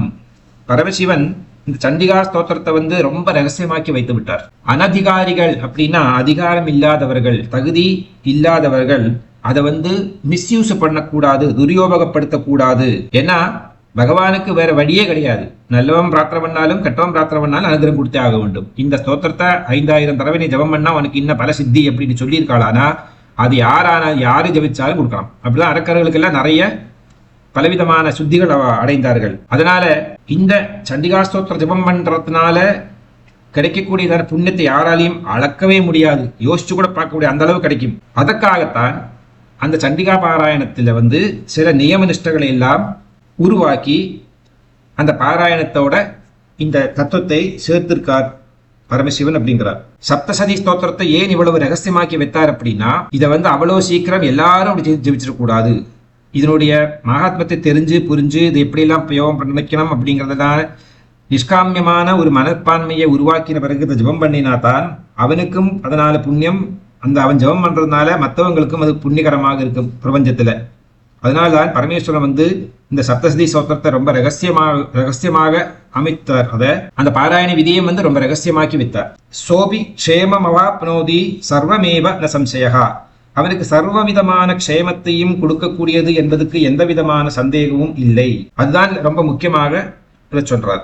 அதனால இப்பேற்பட்டதான ரூல்ஸ் அண்ட் ரெகுலேஷன்ஸ் நியமங்களை வந்து அனுஷ்டானம் பண்ணி அதை வந்து ரெஸ்பெக்ட்ஃபுல்லாக வச்சுட்டு ஒருவன் ஜபம் செய்வதனால அவனுக்கு சர்வவிதமான க்ஷேமத்தையும் அவன் அடைகிறான். இதுக்கு எந்த விதமான சந்தேகமும் இல்லை. ரகசியம், நிறைய நியமங்கள், இதெல்லாம் எதுக்காக அப்படின்னா பராசக்தியினுடைய பிரீதியை அடைவதற்கு சுவார்த்த புத்தி நம்மிடம் இருந்து விட்டு போய் உலக நன்மைக்காக, உலகத்திற்குதான் அனைத்து நல்லவர்களும் சௌக்கியமாக இருக்கணுங்கிறதுக்காக நிஷ்டையோட ஜபம் செய்யக்கூடியவர்களுக்கு அவர்களுடைய உத்திஷ்ட பலனை அவர் அடைகிறார்கள். கிருஷ்ணாயாம் வை சதுர்தஷ்யாம் அஷ்டம்யாம் வா சமாஹிதா ததாதி பிரதிகிருண்ணாரி ஞான்யதைஷாம் பிரசீததி. அதாவது கிருஷ்ணாஷ்டமி அன்னைக்கு, கிருஷ்ண சதுர்தசி அன்னைக்கு, கிருஷ்ணபக்ஷத்திற்கு தான் அஷ்டமி சதுர்தசி, இந்த நாட்கள் உபாசகன் வந்து ஏகாகிர சித்தமாக சமாஹிதா அப்படின்னா நல்ல மனச, புத்திய, சித்தத்தை, அகங்காரத்தை, சரீரத்தை எல்லாத்தையும் ஒன்றுபடுத்தக்கூடியதான் நிலைக்கு பேர் தான் சமாஹிதம். ததாதி பிரதிகிருண்ணாதி. அப்படி உபாசகன் வந்து ஏகாகிர சித்தனாகி இருந்து நியாயார்ஜிதமான தனத்தை, தன்னுடைய தார்மீகமான முறையில சம்பாதிச்சதான தனத்தை பூராவுமே வந்து பராசக்திக்கு சமர்ப்பணம் செய்ய வேண்டும். அதன் பிறகு தன்னுடைய வாழ்வுக்கு மட்டும் உபயோகப்படுத்தக்கூடியதான ஒரு சிறிதளவுக்கு அந்த பகவானுக்கு கொடுத்த சொத்திலிருந்தே ஒரு பங்கை எடுத்துட்டு ஜீவனார்த்தம், வாழறதுக்காக மட்டும், கோட்டை கட்டுறதுக்கல்ல, அதுக்கு சரீர யாத்ரா என்று பேர். அதுக்கு பிரதிகிருண்ணாதி, பிரதிகிரகம் வாங்கிக்கிறது, தனக்குள்ளே வாங்கிக்கிறது, பகவான்கிட்ட கொடுத்துட்டு பகவான்கிட்ட எடுத்துக்கிறது.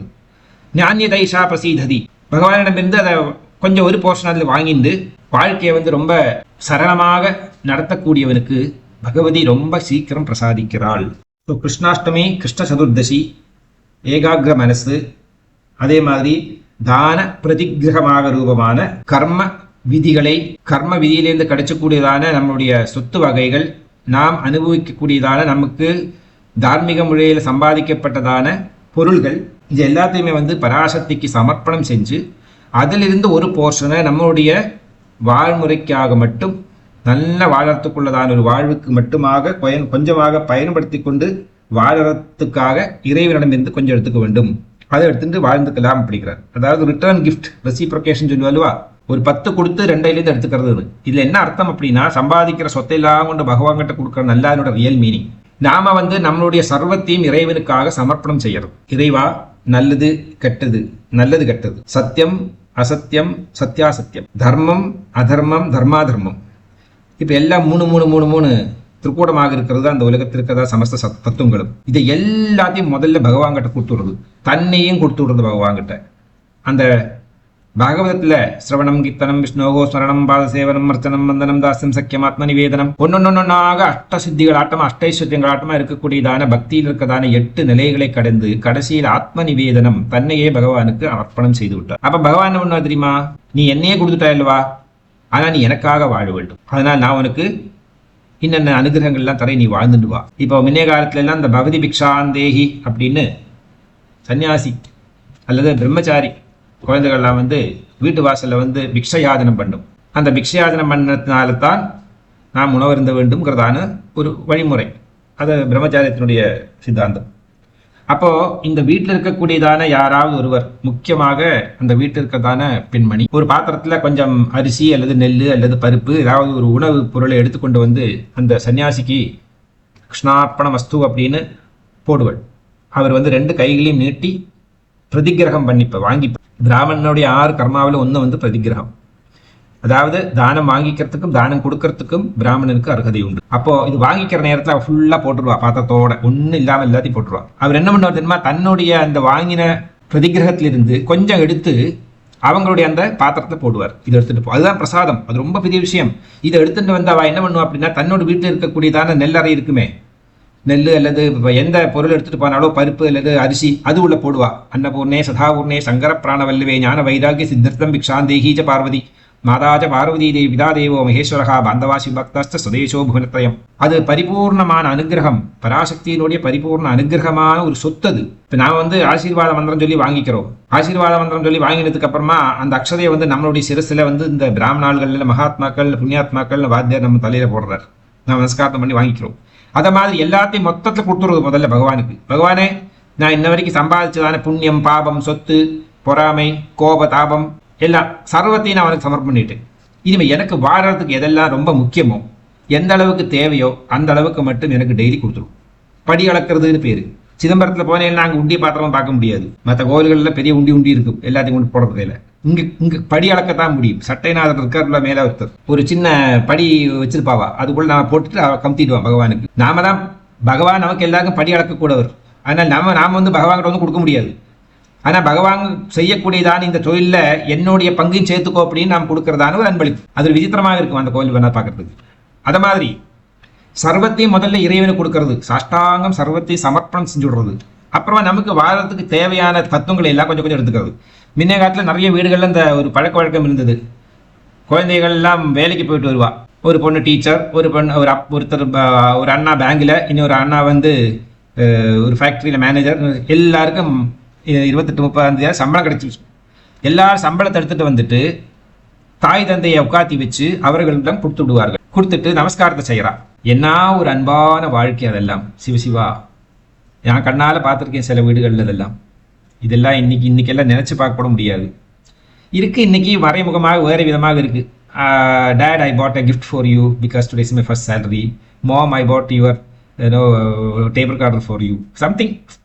இதெல்லாம் ரொம்ப அதுலலாம் ஒரு இது கிடையாது. பட் என்ன, it's okay. As long as parents and children are understanding each other about this concept, it's okay. இல்லை விட்டுருவோம் அப்படி. அப்போ நம்ம என்ன சொல்லுவோம் அப்படின்னா, இந்த எல்லாத்தையும் கொண்டு அவங்ககிட்ட கொடுத்து நமஸ்காரம் பண்ணிட்டு அப்புறமா, அப்பா பஸ் ஃபேர் கொடுப்பா, அம்மா சொல்லுவாள் கொடுங்கோன்னு, அவனுக்கு ஒரு 100 ரூபா கொடுங்கோ. இதெல்லாம் அவனுக்குள்ள ஒரு அண்டர்ஸ்டாண்டிங். இங்கே சொல்லித்தான் கொடுக்கணும் அவசியம் இல்லை, அவர் சொல்லித்தான் கேட்டுக்கணும் அவசியம் இல்லை. இருந்தாலும் இதெல்லாம் ஒரு மரியாதை, ஒரு ஒரு நயம் சொல்லுவாதுக்கு. திஸ் இஸ் ஆல் சம்திங் வாயால் வர்ணித்திருக்க முடியாத அளவுக்கு ஒரு பண்பாடு. இதெல்லாம் கல்ச்சராக சேர்ந்தது, நம்மளுடைய பாரம்பரியத்தை ஒட்டியான விஷயங்கள் எல்லாம். அப்போ சரி வாங்கியாச்சு. அதில் அந்த சம்பளத்திலிருந்து ஓகேதாப்பா, அதான் உன்னோட பஸ் ஃபேரு, உனக்கு என்டர்டைன்மெண்ட்டு எல்லாம் வச்சு 300 ரூபா. அவன் வாங்கிட்டு வந்த சம்பளம் 1000 ரூபா. அது 1000 அப்பா கிட்ட கொடுத்துட்டார், இல்லை அம்மா கிட்ட கொடுத்துட்டார். அதுலேருந்து எனக்கு 300 ரூபா கூட, எனக்கு இந்த மாதத்து சம்பளத்து. அப்புறமா சொல்லி இந்த மாதம் நான் என்னோட ஃப்ரெண்ட்ஸ் எல்லாமே கூப்பிட்டு சினிமாவுக்கு போகணும்னு சொல்லி பிளான் பண்ணியிருக்கேன்ப்பா, எனக்கு ஒரு 50 ரூபா எக்ஸ்ட்ரா கொடுப்பீங்களா? 50 ரூபாடா அவனுக்கு, என்னடா அப்படி பார்க்க போற? ஃப்ரெண்ட்ஸ் எல்லாம் நல்ல ஃப்ரெண்ட்ஸ் தானா? ஓகே, நல்லபடியாக போய் பார்த்து வந்துடுவியா? 2-3 ரேட்டு கேள்வி. அதுக்கப்புறமா சரி 40 போகிறதா? அப்பா ப்ளீஸ் அப்பா 50 ரூபா கொடுப்பா. சரி 50 ரூபா வச்சுக்கோ. என்னது, பையன் சம்பாதிச்சுட்டு இருந்த 1000 ரூபா அப்பா கிட்ட கொடுத்துட்டு அவர்கிட்டேருந்து ஒரு 10 பைசா கிடைக்கிறதுக்கு இவன் கெஞ்சுறான் அல்லவா? அது மாதிரி தான் நாம வந்து, அம்மா பராசக்தி மாதா, நீ கொடுத்ததான அறிவு, நீ கொடுத்ததான சொத்து, நீ கொடுத்ததான சுகம், நீ கொடுத்ததான போகம், நீ கொடுத்ததான அறிவு எல்லாத்தையும் நான் உனக்கு சமர்ப்பிச்சிருக்கேன். இனிமே எனக்கு அன்றாடம் எது தேவையோ அதையெல்லாம் நீ என்கிட்ட கொடு. பிக்ஷான் தேஹீஜ பார்வதி, நான் எல்லாத்தையும் உங்கள்கிட்ட கொடுத்துட்டேன். இனிமே எனக்கு நீ தேவையானது கொஞ்சம் கொஞ்சமாக கொடு. அது எதுக்கு அப்படின்னா, நான் வாழறதுக்காக. இல்லைன்னா எனக்கு உயிர் போயிடுமே. எனக்கு எல்லா விதமான சுகம் தேவை. சரீர சுகம் தேவை, மனசுகம் தேவை, ஆத்ம சுகம் தேவை. இதுக்கு தகுந்த மாதிரி பார்த்து கேட்டு போட்டு கொடு, அவ்வளோதான். இந்த தமிழ்நாட்டில் ஆட்டோவில் ஏறி சவாரி போகலாமா கேட்டா அப்படி எவ்வளோ பார்த்து போட்டு கொடுங்கம்மா. அது மாதிரி அதுக்கப்புறம் அம்பாயிடம் போய் நம்ம கேட்டு அது கைகட்டி வாய்ப்பத்து இன்னும் கேட்கணும். திருநாவுக்கரசு வந்து பகவான்கிட்ட கைகட்டி வாய்ப்பத்து நிற்பார் வருங்க. அது மாதிரி அவ்வளோ பவ்யத்தோட அடக்க ஒடுக்கத்தோடு நின்றுட்டு, அம்மா இது எனக்கு கொடு, எனக்கு பரீட்சை வருதுமா, ஞானத்தை கொடுமா, எனக்கு பரீட்சை வருதுமா, எனக்கு ஜெயத்தை கொடுமா, என்னை வந்து எல்லாரும் உபத்திரம் பண்ண வராமா, எனக்கு தைரியத்தை கொடுமா. யாதேவி சர்வபூதேஷு தைரிய ரூபேண சம்ஸ்தா நமஸ்தஸ்தே நமோ நம. இப்போ எல்லாம் நாம் இறைவன்கிட்டேருந்து கேட்டு வாங்கி நாம் அதை அனுபவிச்சோம் செஞ்சோம் அப்படின்னா நாம் யாருக்காக வாழ்ந்தோம்? இந்த இறைவனுக்காகவே வாழ்ந்தோங்கிறதான கான்செப்ட் வந்துடுறது. அப்போ நாம் அனுபவிச்சது அதிகமாகவும் அனுபவிக்கல, கம்மியாகவும் அனுபவிக்கல. காரணம் என்னன்னா, அம்பாவை பார்த்து கேட்டு மெஷர் பண்ணி தான் கொடுத்துருப்பா. நம்ம முன்னேறி சொன்ன மாதிரி 50 ரூபா கேட்டா சினிமாவுக்கு, 40 ரூபா போராடா கேட்டா பாப்பா. இவ்வளோ புதுசாக சாரி வந்திருக்கப்பா, இன்னும் சாரி கல்யாண சாரி சொல்லி இறங்கியிருக்கு இப்போ மார்க்கெட்டில். குஷ்பு சாரி சொல்லி வேற இறங்கியிருக்கு, 2ஆம் தங்கச்சி. சரி இவரே நெகோஷியேட் பண்ணுவார் இங்கே. அப்போ இவ கடையில் போயிட்டு எவ்வளோ நெகோஷியேட் பண்ணுவா பார்த்துக்கணும். இப்படியெல்லாம் வாழ்க்கையில் அன்னைக்கு இந்த தேவி மகாத்மத்தை என்ன சொல்லியிருக்கோ அதெல்லாம் நடைமுறையிலே அனுபவிச்சிருக்கார்கள் ஒவ்வொரு மகாத்மாக்களும். ஆகவே இத்தம் ரூபேன கீலேனா மகாதேவேன கீலிதம் யோ நிஷ்கீலாம் விதாயைனாம் நித்யம் ஜபதி சம்ஸ்புடம் ச சித்தஹ ச கணஹ சோ அபி கந்தர்வோ ஜாயதே வனே. பரமசிவன் இந்த ஸ்தோத்திரத்துக்கு வந்து தான பிரதிகிரக நியம ரூபமான ஒரு கீலகம். தானம், பிரதிகிரகம், நியமம், இந்த மூணும் சேர்ந்ததான உருவத்தில் இந்த கீலகம் அப்படிங்கிறதான பிரதிபந்தத்தை ஏற்படுத்தினார். இந்த கீலகம் என்கிறதான ஒரு சட்டையை, ஒரு ஷீல்டை வந்து கிரியேட் பண்ணி கொடுத்துருக்கார். எதற்காக அப்படின்னா, அம்பாளுடைய அந்த காளி ரூபமோ அல்லது பத்ரகாளி ஸ்வரூபத்தையோ நம்ம நேரடியாக பார்த்து அனுபவிக்கவே முடியாது. பஸ்மமா போயிடுவோம். பஸ்மமா 45 டிகிரி வந்தாலே அவன் செத்து தொலைகிறான். இது எத்தனை பெரிய வால்ட்டு? சூரியன் ஒரு நேத்திரம். சூரியனுடைய surface temperature is 10,000 degree Celsius. 1.3 million, அதாவது 13 லட்சம் பூமியை வந்து சூரியனுக்குள்ள போட்டு விடலாம், கதை போட்டு மூடிடலாம். அவ்வளோ பெரிய ஆளு இந்த சூரியன்.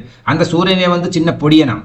இப்போ மகா சூரியன்கள் ஒருத்தர் இருக்காராம். என்ன கதைகள் இதெல்லாம், என்ன தத்துவங்கள், கதையல்லாத தத்துவம். அப்பேற்பட்டதான சூரியன் பராசக்தியினுடைய ஒரு கண்ணில் இருக்கக்கூடியதான் நேத்திரம், இன்னொரு கண்ணில் சந்திரன். ஆக தான பிரதிகிரக நியம ரூபமான இந்த கீலகத்தை பிரதிபிம்பமாக ஏற்பாடு செஞ்சு வச்சிருக்கார்.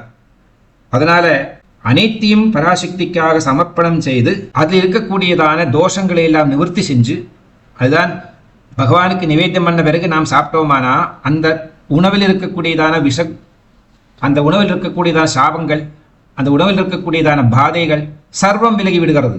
அதன் பிறகு நாம் அதை உண்ண வேண்டும். அதனால்தான் மொத்தம் நம்ம என்ன குக் பண்ணாலும் அதை வந்து பரிபூர்ணமாக பகவானுக்கு கொடுத்து அதிலிருந்து ஒரு போர்ஷன் நாம் சாப்பிட வேண்டும். ஒரு வீட்டில் சமையல் பண்ணால் மொத்தமாகவே எல்லாத்தையும் பகவானுக்கு கொடுத்துட்றா. அப்புறமா அந்த வீட்டில் 6 பேர் 4 பேர் 8 பேர் டிக்கெட் இருந்தால் எல்லாரும் ஒரு பாகத்தை பிரிச்செடுத்து சாப்பிடுவார்கள். அது மாதிரி தான் எல்லாரும் அந்த மாதிரி தான். அதனால சமத்தையும் தேவி பிரீதிக்காக சமர்ப்பணம் செஞ்சு அந்த பிரதிபந்தத்தை நீக்கி ஒவ்வொரு தினத்திலும் ஒரு மனிதன், ஒரு பக்தன் இந்த ஸ்தோத்திரத்தை கீர்த்தனம் செய்வதனால அவன் சித்தனாகி விடுகிறான். தேவிக்கு ரொம்ப பிரியமான ஒருவனாகி விடுகிறான். பராசக்தியினுடைய பக்கத்திலே உட்காரத்துக்கு தகுதி உள்ளவனாகி மாறுகிறார். அவன் கந்தர்வனாகி மாறி விடுகிறான். நான் சொல்லியிருக்கிறதுக்கு முன்னாடி உங்களுக்கு, நம்ம பூலோகத்துக்கு ஜஸ்ட் மேலே இருக்கிறது கந்தர்வலோகம். இந்த கந்தர்வர்கள் மனித குலத்துக்கு ரொம்ப பெரிய உதவி செய்கிறார். மனிதர்கள் இந்த மாதிரி பேச்சு அழகாக இருக்கிறதுக்கு கூட காரணம் கந்தர்வருடைய அனுகிரகம் தான். மிச்சம் வந்து அடுத்த சத்சங்கத்தை தெரிஞ்சுப்போம். அதனால இப்படி இந்த ரூபத்துல, அதுதான் இத்தம் ரூபேனா மகாதேவனான பரமேஸ்வரன் இந்த சொல்லி இருக்கிற மாதிரி இருக்கிறதான ரூல்ஸ் அண்ட் ரெகுலேஷன்ஸ் படி கீலிதம் அப்படின்னா நாணியை அடிச்சு தரைச்சு விட்டார். இல்லை யஹ ஏஷாம், எந்த ஒருவன் எவனொருவன் இந்த சப்தசதியை வந்து நிஷ்கீலாம் விதாயகா, இந்த தான பிரதிகிரக ரூபமாக. ஸோ ரொம்ப கிளியராக அண்டர்ஸ்டாண்ட் பண்ணிக்கணும். நமக்கு என்ன கிடைச்சாலும் அதெல்லாம் இறைவனுடையது. ஈஷாவாஸ்ய விதம் சர்வம் எத்கிந்த ஜெகத்யாம் ஜெகது தேன தொக்தேன புஞ்சிதாக.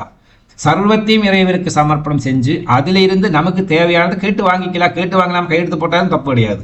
அதாவது பகவானுக்குன்னு வச்சத்தை வந்து அதுலேருந்து ஒரு பங்கை நாம் எடுத்துக்கிறோம் வச்சுக்கோங்களேன். நம்ம குடும்பத்தில் இருக்கிறதான ஒரு சொத்தை நாம் எடுத்துக்க, நம்ம தவிர வேறு யாரும் அதிகாரி, அந்த சொத்தை அனுபவிக்கிறது நம்மளை தவிர வேறு யார் அதிகாக இருக்க முடியும்? அப்போ இந்த உலகத்தையே வந்து பகவத் வீடாகவும் சதாசிவ குடும்பமாகவும் அதில் பார்வதி பரமேஸ்வரன் அல்லது லட்சுமி நாராயணன் பிதா மாதாவாகவும் நாம் அவருடைய மைந்தனாகவும் குழந்தையாகவும் இருக்கிற நேரத்தில் நம்ம பிளேட்லேருந்து அவர் எடுத்தாலும் அவர் பிளேட்ல நம்ம எடுத்தாலும் எல்லாம் ஒண்ணுதான். அதனால எந்த ஒரு பொருளையும் இறைவனுடையது அப்படிங்கிறதான பாவனையில கொண்டு வந்துதான் சப்தசதியை வந்து நாம் அணுக வேண்டும். அதான் சொல்லி வர்றார். சஹ சித்தஹா, அவன் சித்தனாகவும், ச கணஹா, அவன் தேவியினுடைய கணமாகவும், சஹ அவனே அந்த பகவானுடைய ரட்சணத்துல கந்தர்வதகா அபிஜாயத்தே, கந்தர்வனாய் மாறப்படுகிறான். கந்தர்வன்கிறது ஒரு பெரிய விஷயம். எப்படி சொல்றது? தஸ்யாசீத் துஹிதா கந்தர்வ கிரஹீதா அப்படின்னு ஸ்ருதியில வந்து இந்த கந்தர்வ பிரீதியை பற்றி சொல்லுகிறது. அதாவது நம்ம வந்து கதைகளில், சினிமாவில், டிராமாவில் கந்தர்வனை பற்றி ரொம்ப மோசமாக மட்டமாகத்தான் நம்ம பார்த்துருப்போம். கந்தர்வ பாதை உண்டு, கந்தர்வ பாதை கொஞ்சம் படுத்தும். பலவிதமான பாதைகளுக்கு காரணங்கள் மனிதர்களே தான். ஒன்று இறந்து போனால் சரியான காரியங்கள் பண்ணாதனுடைய ஒரு பாதை, இன்னொன்று வந்து ஆக்சிடென்டல் டெத்து, சுசைட் டெத்து, அகால மிருத்யு, அது ஒரு காரணம். 2 பிரகிருதியில் நாம் துஷிக்கக்கூடியது, பிரகிருதியில் நாம் செய்யக்கூடியதான துஷ்ட கர்மாக்கள். ஒரு பொருளை சாப்பிட்டுட்டு அப்படியே அலம்பாம அங்கேயே போடுறது. மாதவிடாய் முடிந்த ஸ்திரீஜனங்கள் வந்து சுத்தி இல்லாததான வஸ்திரங்களை எல்லாம் கண்ட இடத்துலையும் போட்டுட்டு போகிறது. அதெல்லாம் அவங்களுக்கு சாப்பாடு. நீங்கள் நினச்சிட்டு இருக்கே இந்த பாதை, இந்த துஷ்ட பிரேத பூத பிசாச்சுக்கள் இவெல்லாம் வந்து எங்கேயோ ஒரு உலகத்திற்கா நம்ம கிடையாது, நம்ம பக்கத்தில் உட்காந்துருக்கா. நாம் நடக்கிறத, நிற்கிறத, ஓடுறத, நடக்கிறது, சாப்பிட்றத, படுக்கிறத, தூங்குறத எல்லா இடத்துலையும் இருக்குது. ஆனால் they are just waiting for right opportunity to show their face. அப்போ அவங்களுக்கு சாப்பாடு இதெல்லாம் தான் சாப்பாடு. அப்போ யாராவது போடுவாளான்னு வெயிட் பண்ணிட்டு இருக்கு, கவக்கமே பிடிச்சிக்கும், அந்த ரிலேட்டட் டிஎன்ஏ போய் கனெக்ட் பண்ணு, அவளை இதில் பிடிச்சிவிடும், இந்த வாதை ஏறிடும். இப்படி தான் இன்னைக்கு பார்க்க போகிறோமான 90% ஆஃப் த ஆளுகளுக்கும் ஏதோ ஒரு விதத்தில் பாதை இருக்கு. ஆனால் நிறைய பாதைகளை இல்லாமல் செய்யக்கூடியதான அளவுக்கு நம்மளுடைய கிரகபலம் அதிகமாக இருக்கு, சந்திர பலம் அதிகமாக இருக்கு, தாராபலம் அதிகமாக இருக்கு, தெய்வ பலம் அதிகமாக இருக்கு, குருபலம் அதிகமாக இருக்கு. சத்சங்கம் தெரிஞ்சோ தெரியாமலோ பகவானுடைய கோவில் பக்கத்துல போய் வாழ்ந்து விடுறா. இந்த காலத்துல ஃபார்ச்சுனேட்லி முன்னைய காலத்துல எல்லாம் 10 கிலோமீட்டர் 20 கிலோமீட்டர் ஒரு கோவில் இருக்கும். இன்னைக்கு ஒரு ஸ்ட்ரீட்ல 7 கோவில். ஸோ தெரிஞ்சோ தெரியாமலோ பகவத் சாநித்தியம் உருவாகிறது அவங்களுக்கு. அதனால பாதி பாதைகள் எஃபெக்ட் பண்றதுலே தவிர பாதைகள் நிறைய இருக்கு ஏற்கனவே. அதனால பராசக்தியினுடைய அனுகிரகம் எல்லாருக்கும் கிடைக்க வேண்டும். யாரெல்லாம் நாடுகிறார்களோ அவர்களுக்கெல்லாம் சுலபமாக சுந்தரமாக ஈஸியாக கிடைச்சிடும் அப்படிங்கிற தத்துவம். சர்வம் ஜெகதம்பார்ப்பணமஸ்து. ஹரி ஓம்.